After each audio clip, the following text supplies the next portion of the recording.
I destroyed a man's soul for 1 million views, and I only realized what I had done when the silence became deafening. My name is Leo, and my world fit in the palm of my hand. It was a world of notifications, likes that warmed my ego, and followers I would never meet. I wasn't a bad person, I was just hungry for relevance. I hunted trends, created content, and believed that the number of views defined my worth. One day, in my quest for a viral video, I found him, Mr. Abel, a street violinist with hair as white as snow and a face that mapped an entire lifetime.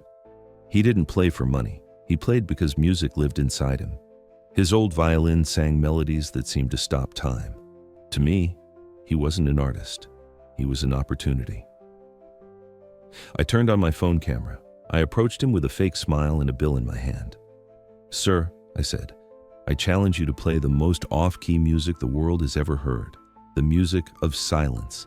Stand still for a full minute without playing a note, and this money is yours." He looked at me, confused. His gaze was pure, innocent. He didn't understand the humiliation. To him, it was perhaps just a strange request from a weird young man. He accepted, lowered his violin, and stood there in awkward silence while I filmed him. I posted it.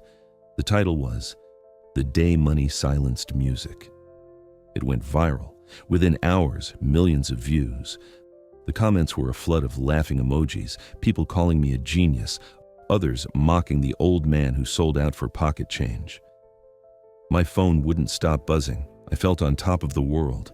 The validation I had craved had arrived. The following week, I returned to that corner, maybe for a part 2.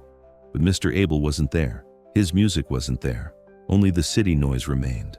I thought he had moved on, but days turned into weeks, and the corner stayed empty, silent. The absence of his music began to bother me. The silence I had created for a 60-second video now seemed to echo through the entire city day after day. Guilt, like a slow tide, began to overwhelm me. The millions of likes now felt like accusations. The laughter in the comments sounded like condemnation. I hadn't just filmed a man, I had broken something inside him. I had turned his art, his soul, into a joke for the fast consumption of the internet. My digital empire, built on his humiliation, suddenly seemed like a sandcastle, despicable, empty. I needed to fix this. I started a new quest, not for likes, but for redemption. I used my platform, now tainted, to try to find him. I posted a photo of him with the hashtag #WhereIsAbel. I publicly apologized, explaining my ignorance and deep regret. Many criticized me, rightly so, but some helped. After a long search, I received a message. Someone had seen him in a simple shelter on the other side of town. I went there with my heart in my throat. I found him sitting on a simple bed, staring at the wall. His violin was beside him, inside its dusty case. He seemed smaller, more fragile.